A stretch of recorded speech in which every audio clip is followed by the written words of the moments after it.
if reality is just a simulation, is it possible to activate the Easter eggs? And then we visit an estate sale of a hoarder's home. Decades worth of items that have been purchased and stored away are now sitting on the front lawn, ready to be sold at bargain prices.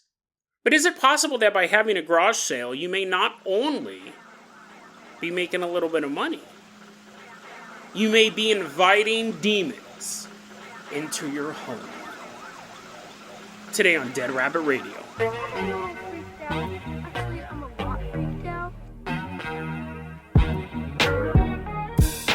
Hey everyone, welcome back to another episode of Dead Rabbit Radio. I'm your host, Jason Carpenter. I'm having a great day. I hope you guys are having a great day too. I hope you guys are having tons of fun doing whatever you're doing. We got a lot of stuff to cover, so first off, walking into Dead Rabbit Command is one of our legacy Patreons. Everyone get on your feet and give it up for America's favorite wall crawler, Peter Palmer. Woohoo, yeah, wee, yeah! It's close enough to Peter Parker. We've just exposed his secret identity to all of his villains. Peter Palmer, you're going to be our captain, our pilot this episode. If you guys can't support the Patreon, I totally understand. Just help spread the word about Dead Rabbit Radio. That helps out so much. If you want the show to grow, if you want the show to continue, you got to get the word out. Let your friends, your family know, strangers on the internet, that Dead Rabbit Radio is your favorite show. Peter, I'm going to go ahead and toss you the keys to the Jason Jalopy, but don't start the car just yet. I need to make an announcement. This week is going to be the last week of season 21, and then I'm going to take a 2-week break. We will be back on June 5th. In the meantime, we're going to run 1 week of classic episodes, because I know you guys really like that. I just always don't plan ahead, and then I have to try to do 10 episodes right before my break. It never works out. We're going to do 5 episodes of Dead Rabbit Radio Classics. That's kind of like a commentary, where we re-listen to an episode and I give you some behind the scenes. And then we're going to do 5 episodes of Retro Rabbit, which you guys also seem to really like. It's bringing back memories of episodes, or maybe you've never even heard of those old episodes. And then after that, June 5th, I'll be back, and then we're going to go running until my vacation. I have to take another vacation during the summer. It's going to be great. It's going to be great, but I wanted to let you know this is the last week of season 21. Okay, Peter, wipe that tear away. I know you were hoping for nonstop Dead Rabbit Radio, and it will be, just a lot of repeats. Just fire up that Jason Jalopy, Peter. Take us out of Dead Rabbit Command and drive us all the way down to North Carolina? I think it's North Carolina. This is the thing when you're finding stories online. We're about to meet this young woman named Becky, and she said the story took place in Central NC. Could also be like Central North Canada or some other country I've never heard of. NC, I'm thinking North Carolina. However, I did try doing a little bit of, I don't want to say fact checking, but that's probably the best way to do it. I was trying to do a little bit of fact checking, and I don't know. So maybe you guys who do live in Central North Carolina, maybe you can let me know. But anyways, Becky, we're going to go in and call this young woman Becky. She said, when I was a teenager, we had a miniature miracle in our backyard. There's sun in the sky, clouds listfully floating by, bird on a branch, cheep, cheep, cheep, cheep, cheep, cheep, cheep, cheep. Squirrel eating a nut, looks at you, goes back to eating the nut. We're sitting in this backyard. Like Jason, I thought you were about to erupt into a song there for a second. We're sitting in the backyard drinking some lemonade, and we're watching all of this play out. And Becky comes out, and she's like, oh, what a beautiful day wherever I live. And she has this bird feeder. It's probably the most mundane thing in the backyard. We're watching all this other great stuff. And she fills the bird feeder full of seed and then goes back in the house. We're just sitting out in the backyard enjoying the sunny sky, drinking some lemonade, and then all of a sudden, rain. And we look at each other, and you're like, dude, what? I checked the weather report. I always check the weather report before I listen to Dead Rabbit Radio. There wasn't supposed to be any rain today. And I was like, I'm all wearing like a full slicker raincoat. You're getting pneumonia. I was like, duh. Of course there was supposed to be rain today. You're all freezing to death. It's freezing cold rain. Of course there was going to be rain today. Why do you think I dressed up like that maniac from I Know What You Did Last Summer? Because I knew there was going to be rain today. And you go, but Jason, I checked the weather report. And I go, that was wrong. It's wrong, obviously, because it's pouring down rain. And then you go, Jason, how did you know? How did you know it was going to rain as the ambulance is throwing you into the back, taking you to the pneumonia ward of the local hospital? And I turn to the camera and I go, I knew because the bird feeder. The bird goes, huh? He's all scared.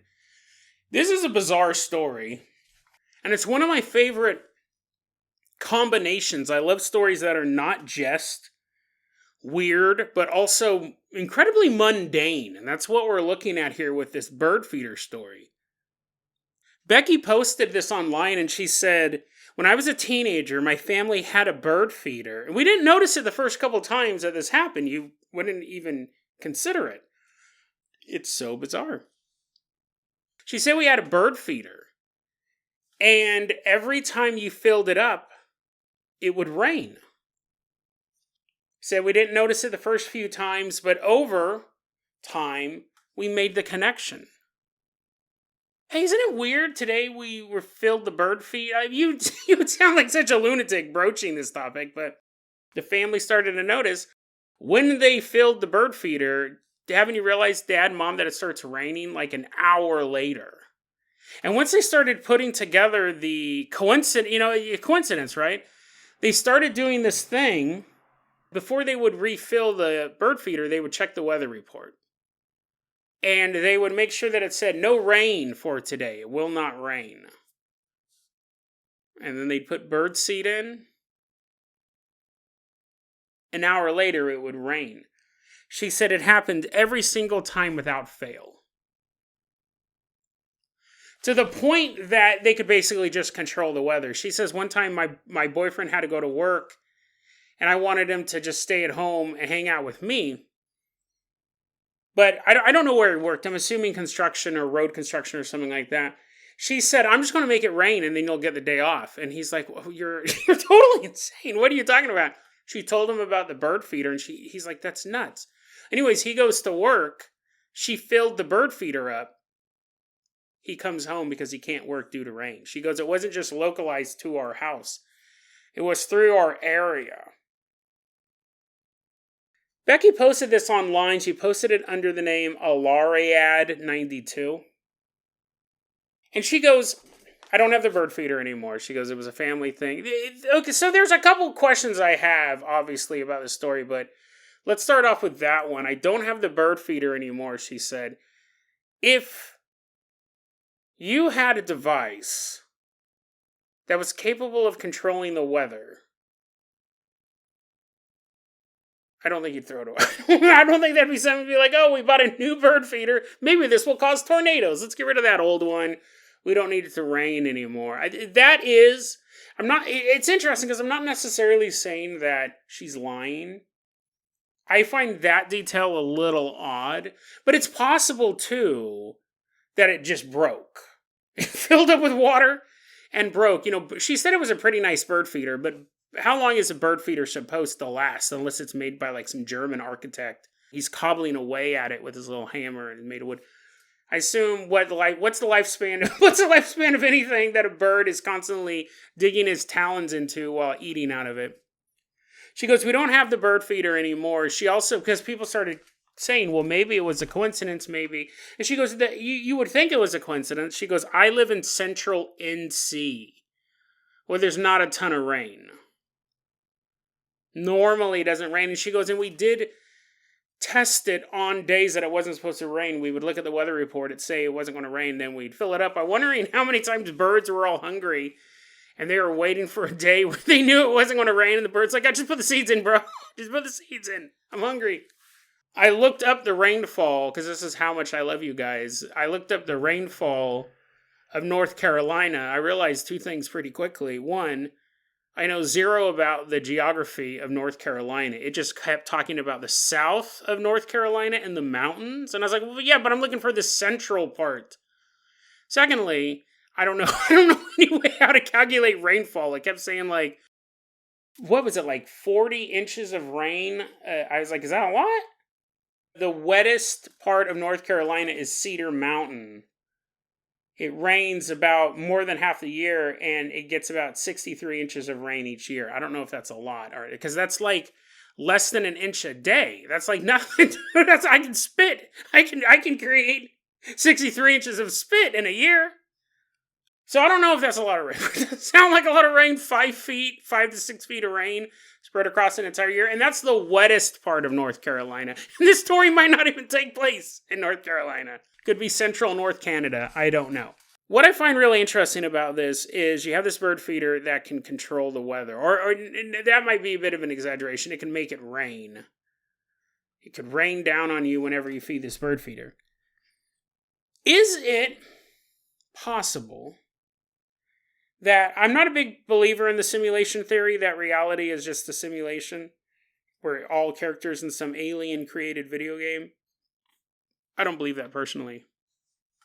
But is it possible, simulation or not, that reality has Easter eggs in the video gaming sense? So there's that famous one, I never played it myself, but it was like Call of Duty, where if you shoot the moon, like a demon pops up into real life and possesses you. You're like, oh, or only by Activision games from now on. I'm possessed. No, it's like if you aim your scope at the moon and shoot the moon in the game, there's a jump scare. And there's also, like, that's just like, I'll put that in the show notes just because I think it's funny. I think it's funny to scare people in video games or really in real life. There's a lot of Easter eggs out there in video games where you do this and then this happens. Sometimes it's super complicated. You're like, how did anyone ever figure this out? There are Easter eggs for games that are decades old that have never been discovered, but the developers said, oh no, it's in there. A very particular bird feeder in a very particular place and time triggers this event. If you had bought the bird feeder, wouldn't have worked. The Easter egg is so specialized that it only works there. And again, you would never believe it, right? Because if you go, well, if the bird feeder causes it to rain, let me have the bird feeder, and you take it and you put it somewhere and it doesn't work. That'd be my theory. Now, it's possible that it is all on the bird feeder. The bird feeder itself is the trigger, and you could put it any place, anytime, anywhere, and it would cause it to rain. And that's when you go from being less of an Easter egg to more of like an SCP, this idea that there's entities or things that are either created by man who have broke or have entered our reality or who knows what, that has a positive or negative effect on its environment. If you think about it, rain, it's nice to have occasionally, but that's because I don't grow crops. That's because I don't have entire industries based on whether or not it rains. So while they were goofing off feeding this thing bird feed, I mean, that guy's job got shut down for a day. People were, losing money every time possibly they were triggering these rains. It's an interesting story, and you could say it is the bird. We don't have any answers to this, but really I have two theories. One, that it is the bird feeder in a particular place and time, and it acts as an Easter egg. Why it then triggers rain, who knows? What's the mechanism behind it? Who knows? The only person who would know would be the person who programmed the code in the first place. So while I'm not really a believer in the simulation theory, I'm definitely a believer that the universe was created. I just don't think it's a video game simulation. But you have this. The only person who would know why this was built into the program would be the guy who created the program, just like the only people who know how to unlock some of these Easter eggs are the programmers because they're so obscure. The other possibility is that it's simply the bird feeder itself. For whatever reason, this bird feeder could trigger rain. And in that case, I can tell you exactly where that bird feeder is. I can tell you exactly where it's at today. She could say we got rid of it, that bird feeder is in some government warehouse, 100%. We've talked about this before in past episodes. Think about all the time and money that the U.S. government and governments all around the world spend on the UFO phenomenon. I believe that amount is dwarfed by the amount that governments spend on paranormal phenomenon. And I'm not talking about psychic spies or remote viewing. Any government worth their salt would be like, we need to find out if ghosts are a real thing. How much money do we have to spend to find out if ghosts are a real thing? Because if we can communicate with them, if we can communicate with the dead, then who cares about remote viewing? Who cares about UFOs at that point? Unless a ghost tells you that there's a fleet headed to Earth. If we can communicate with dead humans and they have knowledge of things that are going on in the world that we don't, then that gives us a tactical advantage. And I do believe that we know that governments of the world were fighting over the spear of destiny, the spear that stabbed Jesus in the side while he was on the cross to verify that he was dead. That supposedly is in a country in Europe. That's a BS story. The United States government has that. Whoever thinks they have it is a total replica. We've done an episode on that, I believe. We did an episode about the Ark of the Covenant that's on an island in Ethiopia. I doubt that's there too. I'm sure they have something. I do believe that the Ark, when it left Israel, did end up in Ethiopia. You did have a huge migration from Israel to Ethiopia way long time ago.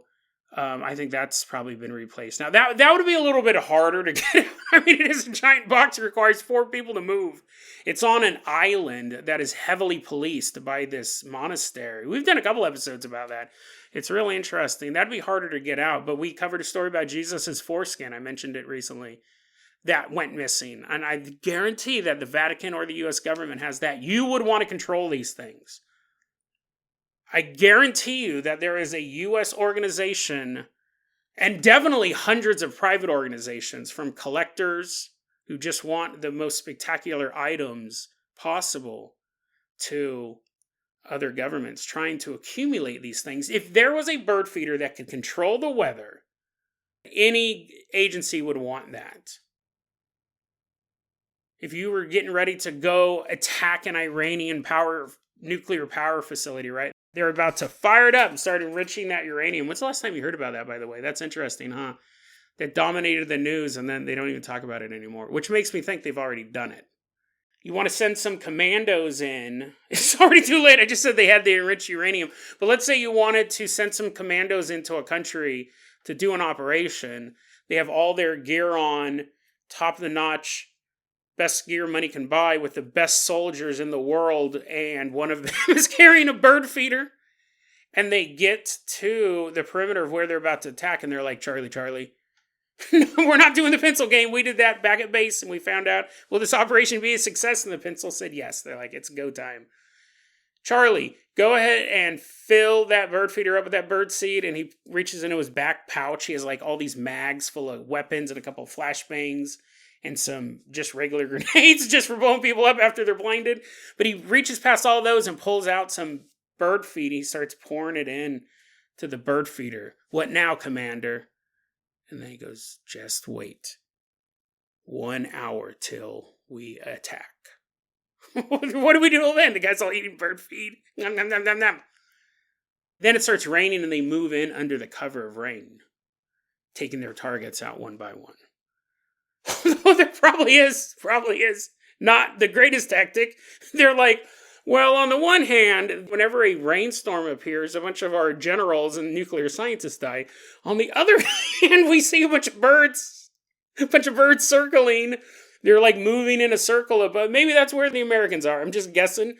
I don't know why there's always birds above them. They seem to swoop down from time to time, take a bite of something, but maybe we should just watch for birds. Interesting story, though. It could be just a series of coincidences, 100%. It could be a video game Easter egg type thing where it would only work in one particular time, one particular place, one particular bird feeder, or it could actually be, for whatever reason, a device capable of controlling the weather. But if it's that last one, they didn't lose it. Somebody took it. Either took it out of their trash or took it out of their backyard, or replaced it. Took the old one, replaced it with an exact duplicate of a new one, bounced. And then it may have simply stopped working, and then they threw it away. Peter Palmer, let's go ahead and toss you the keys of the Carpenter Copter. We are leaving behind Central NC. Fly us all the way out to a hoarder's house.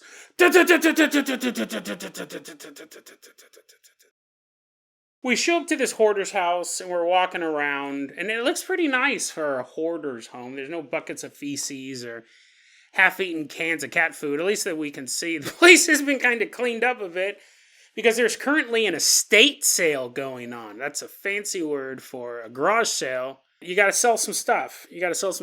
So we walk in and we're like, oh, look at this. Look at all these closed cans of cat food. Thousands of cans of cat food just in case you and your cat survive a nuclear apocalypse. They have all of this stuff. They're having this big estate sale. And we're kind of looking around. We're looking through like some old CDs.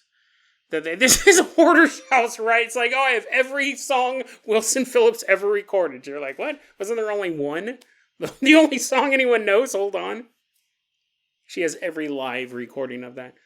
We're looking through the CDs, hoping maybe we'll find some comic books.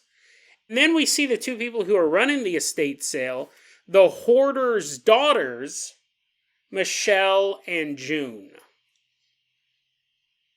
And they're running this estate sale. It's time for the mom to move out. They've seen what happens when she lives by herself for a long time, possibly decades. She was a shopaholic and a hoarder.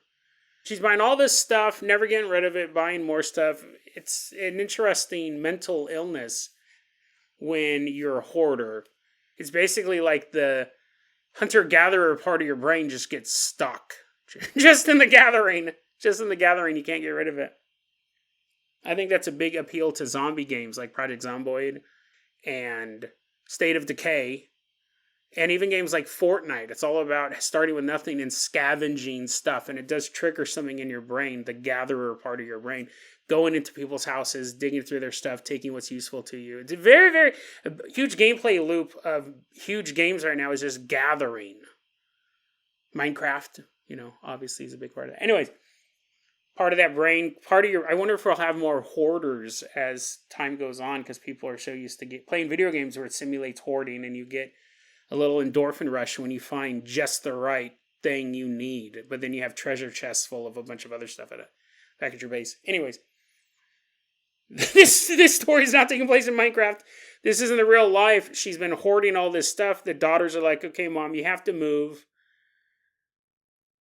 It's just not good for you to be here anymore. When you're unsupervised, you feel full of junk. We're going to have this estate sale. We're going to help you sell the house. I believe the mom's going to end up moving in with June. That's a little bit implied in the narrative, but it's time for Mom to go. They have this estate sale, and it lasts a couple days.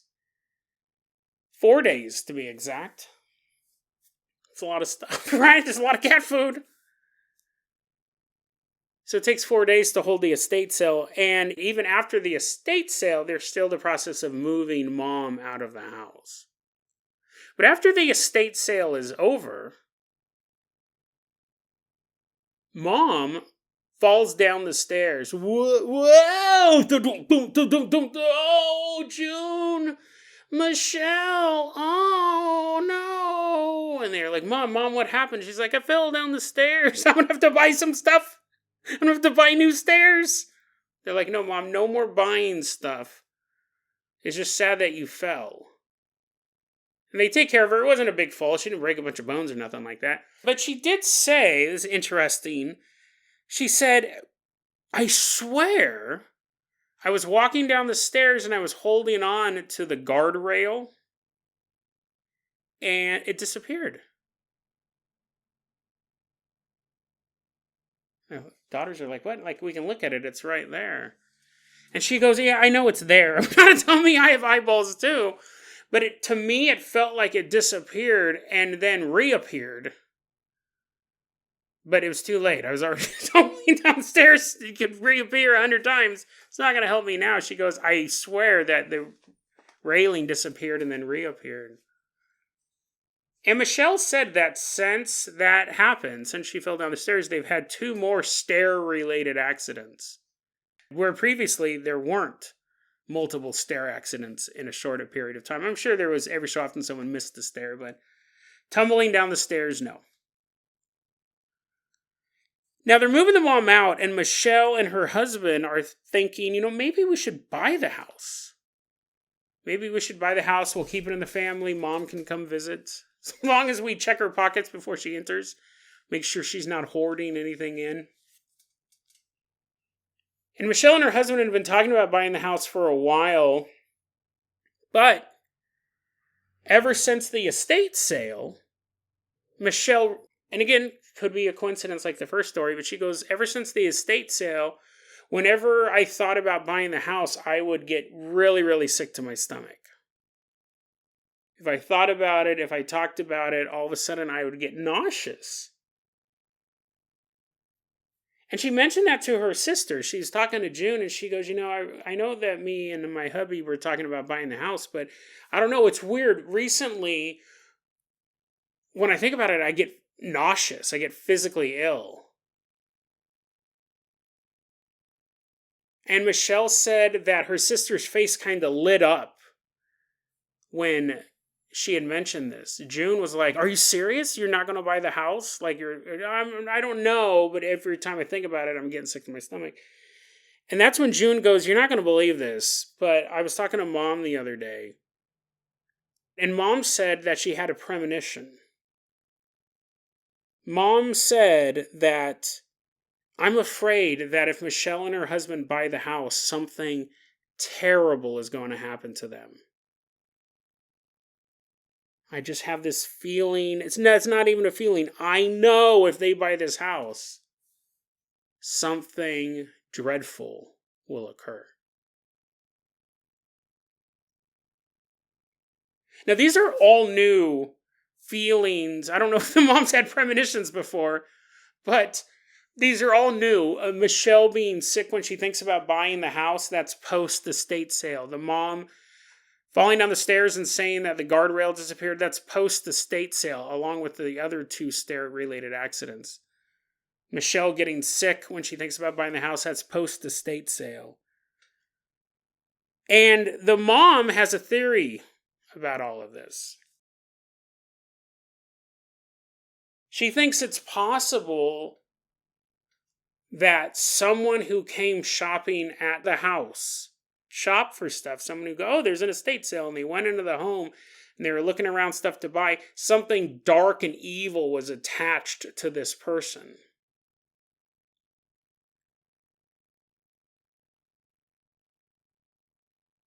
And this person walked into the home with this thing attached onto them, but when they left, the darkness stayed behind.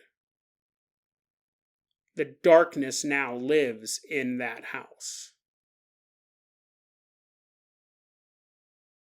It's super, super creepy if you think about it, because what this really talks about, and we've touched a bit of it on the show, but what this talks about is the contagious nature of the paranormal.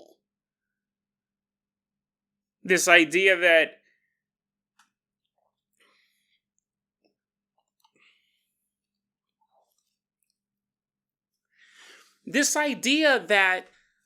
and I think, this is probably pretty normal in paranormal lore and these stories, that you can go to a haunted location and you can bring something back with you. You can play with the Ouija board and open a gateway and something's pursuing you, something's after you. You've gotten the attention of the spirit world in one way or the other. You see this a lot in horror movies, and we see it sometimes in real life, the contagious nature of the paranormal. But all of those things, again, we see this in the urban legends. And the urban legends are some of the cryptid stories that we cover. Cautionary tales, don't do X or Y will happen. Right? But what we have here is truly contagious. You have a family that doesn't engage in any of this stuff. Michelle, she said that her sister... So Michelle was the one who posted this narrative. She uses the username Out on a Walk, where Michelle's a fake name, but Michelle says, my sister is a pretty religious person, And we don't know what about the mom. She's having premonitions, but she might be spiritual as well. But they're not messing with dark forces. Yet a dark force has invaded the house to the point that it's injuring members of the family, it's affecting them mentally, and this is all fairly recent. This is all since the estate sale. Now, Michelle goes, she goes, okay, here's the thing. As far as the falling down the stairs, she goes, the more you're moving stuff, moving can be a dangerous thing for some people, carrying boxes downstairs. She goes, yeah, we had 3 stair incidents, but we are carrying stuff down the stairs that we normally don't. The stairs are also normally full of a hoarder's supply of sleeping bags, so we just slid down this comfy decline. But now, now they're covered in wood like they're supposed to be. She goes, there might be more injuries just because we're moving stuff. If we're constantly coming down the stairs carrying things, that could explain that. But the nausea when it comes to moving into the house, just thinking about it. They're not buying the house. By the way, they're not buying it. That's new. And these things were really not connected until Michelle told her sister about it. And then her sister told about the premonition mother had and all that stuff. And so something's in this house. Something's in this house that was not there before the estate sale. And it's crazy to think that even someone suffering from the mental illness of hoarding, and it truly is a mental illness, that didn't bring in the negative spirit. Selling the stuff, it's funny, I'm thinking about it, I wonder if selling the stuff provoked the spirit. Because on the one hand, I think the theory that they're working with, and kind of the theory that I was going with too, was that someone at the estate sale, just a random person, walked into the house and left dark energy behind. Which would be great for that person. Great for that person who was shopping. They get back home and they're like, hey, honey, how was the estate sale? I'll be like, well, I didn't buy anything, but I feel like the pain of 1,000 demons has left my body. I don't know why. I feel so good. Let's go to more garage sales. I feel great after that.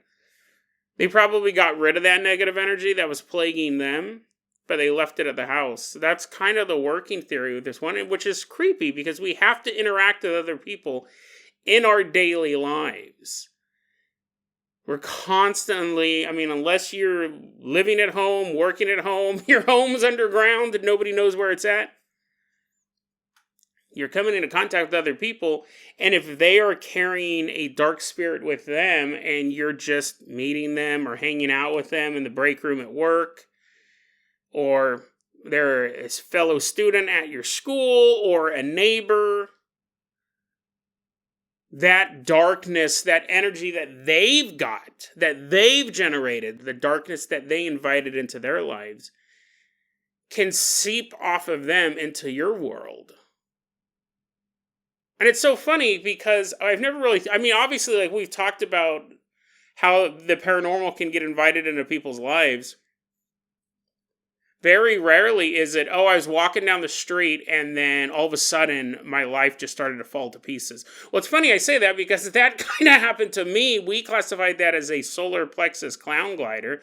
But I always had the impression that I was picking up someone else's dark. I'll put the whole episode in the show notes, but I got something dark attached itself to me that had recently left somebody else because it was at a courtroom. It attached itself to me, and then my life got crazy for a couple years. And then I believe that it left. It's somewhere else now. So the contagious nature of the paranormal. And we interact with other people. We can't not interact with other people. Definitely if your boss is like, hey, why didn't you come to work today? You're like, well, I thought Jerry had attracted a negative spiritual attachment, and I was afraid he was going to get me. So I'm going to call in sick for the rest of my career. We have that. Because we do have a lot of stories. I read them all the time. Not just that we cover on the show, but I see all the time, and people go, I don't know, I never had any negative activity happen. I've lived in this house for years, and then all of a sudden this stuff started going on. Michelle and June were able to connect it to the estate sale. They could see it, and the mother to a before and an after. But I mean, what happens when your kid brings a friend over for, to hang out, just sit and watch television? It's not a big deal. They're there for 2 hours, but then 3 weeks later, things start happening at your house, and you're like, it's so weird. I don't know. I feel like my house is haunted. I feel like something's watching me while I'm sleeping. You can't connect it back to that. You can't connect it back to your kid's friend and that day that they came over and watched television. So you don't have like such a dramatic point. But then that was kind of where we were going with this story, the contagious nature of the paranormal. What I think's interesting is it could also be the trigger may have been not someone coming to visit the estate to buy stuff, but the estate sale itself. I kept saying that hoarding is a mental illness, and I'm not saying that all mental illnesses are caused by negative energy or demons or anything like that, but I think some of them are. Not all of them, but some of them. And it could have been that this struggle for the mother's mental health, when they sold everything, that was basically a W for the mom, for the entire family. The mom is getting the help she needs. She's moving out of the house. They cleared everything out. And the dark spirit that for so long plagued the mother is angry now and lashing out at the family one last time. We're going to wrap it up. This is going to be weird because, again, I didn't plan on it. I had an ending ready to go about the contagious nature of the paranormal, but I think this is almost just as troubling. People who believe in the paranormal, we're always at a crossroads. Because on the one hand, we know while most of the world population does believe in the paranormal, there's many millions, probably a couple billion of people who don't. Like 70% of the world population does believe in the world of the paranormal. And, that's a couple billion. But you got a couple billion people who don't.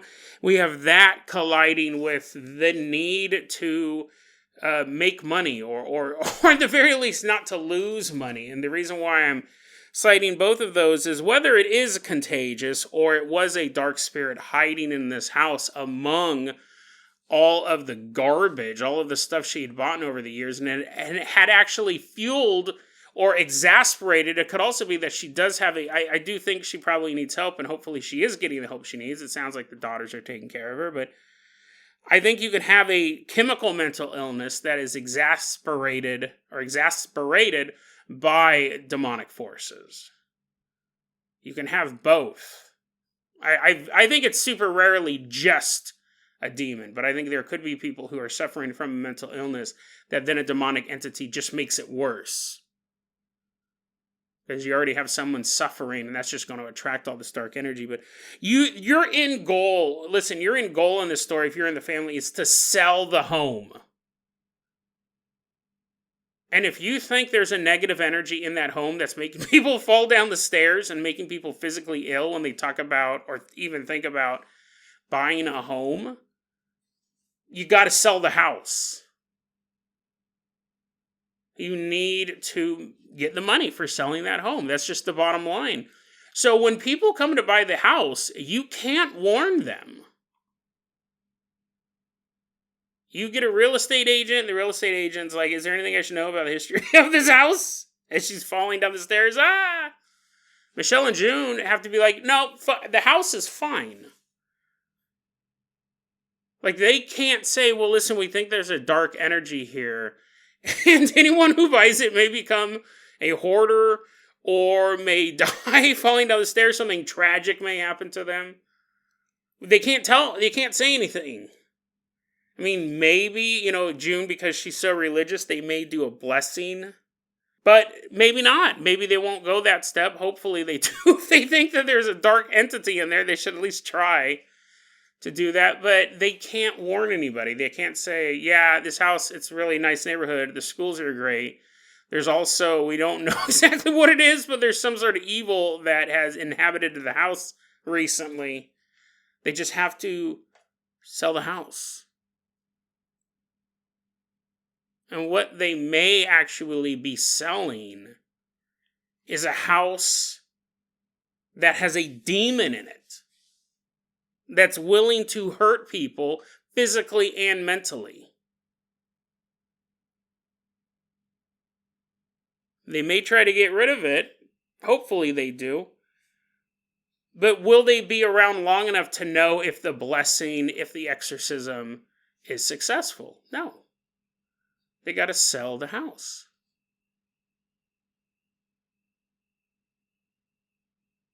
Even if you warned someone, if they didn't believe in the paranormal, they'd probably just think you were crazy. They'd buy the house anyways. They'd move in. And if they did believe in the paranormal and you told them about that, they may not buy the house at all. So you can't warn them. You can't warn them that there is a spirit in this house that's willing to hurt people. For whatever reason. It's there. It's strong. That type of power level, making things appear and disappear, is not an average haunting. Poltergeists can't do that. That's something truly negative. The mother having these premonitions, new premonitions about this house, all that stuff is new, and they can't tell anyone. They have to sell the house.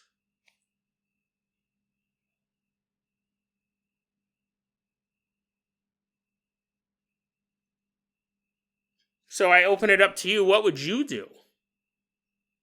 What would you do in this situation? You gotta get rid of the home.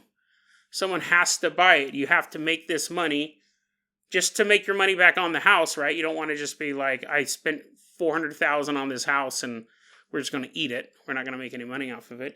There's also the option that they figure part of the buying the house will be to help pay for the mother's therapy.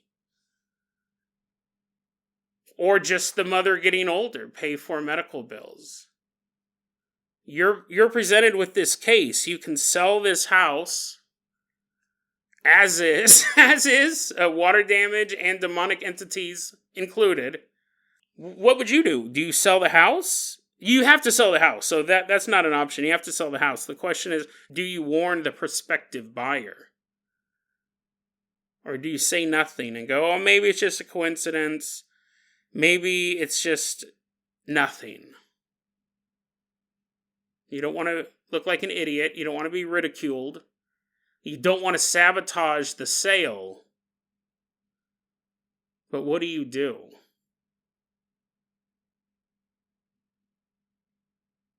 And honestly, that's the best case scenario. Because of the contagious nature of the paranormal, it's possible that when this family does pack everything up, sells the house, and completely moves out, it's possible that this dark energy will also leave with them. Go with them. Infest them. There may be no escape from the dark energy that was left behind at that house. The mother's premonition of tragedy may come true, no matter what.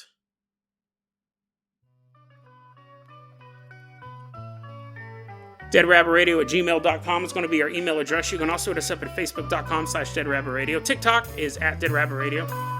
Dead Rabbit Radio is the daily paranormal conspiracy and true crime podcast. You don't have to listen to it every day. I'm glad you listened to it today. Have a great one, guys.